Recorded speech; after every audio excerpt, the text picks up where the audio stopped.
Hi and welcome to the Got Money FX video presentation on basic terminology.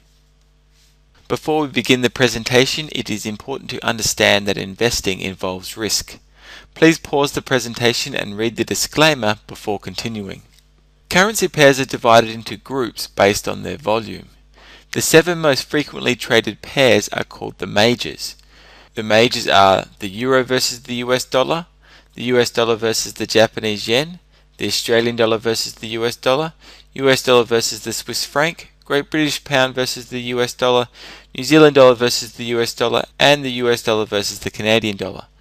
You notice that one of the currencies in each of the major pairs is always the US dollar. Crosses without the US dollar are known as the minors. Everything else is called an exotic. Let's have a look at this in MetaTrader. In the Market Watch window, the top 7 currency pairs from the Euro US dollar down to the New Zealand dollar versus the US dollar are called the majors. The next group from the Euro versus the Great British pound down to the Great British pound versus the Japanese yen are called the minors. Everything else is known as an exotic. Price movements in the currency market are calculated in pips. If the euro versus the US dollar moved from 1.2689 to 1.2690, it has moved 1 pip. If the move was from 1.2689 to 1.2699, the movement is 10 pips.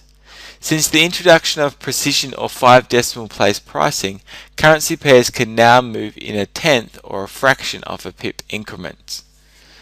The last decimal place is a tenth of a pip. Using this candle as an example, we can see that it opened at 0.90819 and closed at 0.90988. Therefore, it has a movement of 16.9 pips. The spread is the difference between the buy and sell or the bid and ask prices.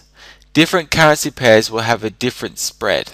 Using the market watch from inside MetaTrader, we can see that the difference between the bid and ask price on the euro versus the US dollar is currently 1.2 pips.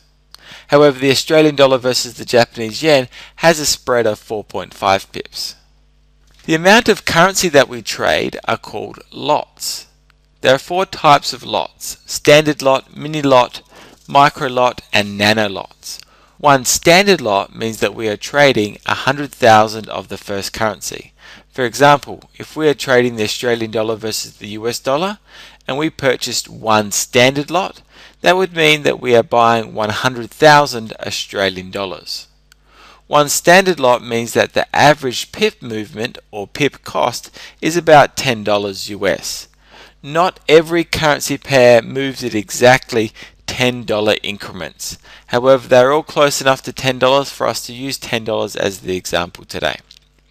One mini lot means that we are buying 10,000 base currency or 10,000 Australian dollars using the previous example, and the average pip cost is $1 per pip.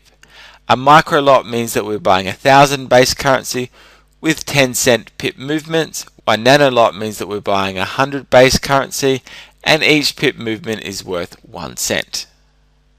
Most people, of course, would not be able to trade if they had to place $100,000 on every single trade. That's why when we trade currencies, we trade using leverage or margin. Leverage allows us to borrow money to trade. Got Money FX allows leverage from 100 to 1 to 400 to 1. Let's have a look at this in MetaTrader. Here I've purchased one standard lot of the currency pair the Australian dollar versus the US dollar. We can see here under margin that the broker has used $1,000 to act as collateral for this trade. Of course, when we close the trade, that $1,000 is given back to us. Because we are borrowing money to trade, we are required to pay interest on this money. The interest payment is called a swap or a rollover. Depending on the currency pair and if we are long or short, we will either be paid or have to pay the rollover fee. We only receive or pay the rollover fee if we have an open position at exactly 2200 GMT. If we close the position before 2200 GMT, we will not be required to pay and we will not receive the rollover fee. We can calculate whether or not we are going to pay or receive the fee and how much the fee is going to be from inside MetaTrader. In our Market Watch, we right click on a symbol, select symbols from the drop down menu, select the currency pair that we wish to view, left click on Properties. Here we can see the swap long, so if we are holding a long position at 2200 GMT, we'll receive a swap or rollover fee of $7.90. If we are short, we will have to pay a fee of $13. Thank you for watching the Got Money FX video presentation today. If you have any questions or would like to chat about Forex trading in general, please email us at contact@gotmoneyfx.com.au.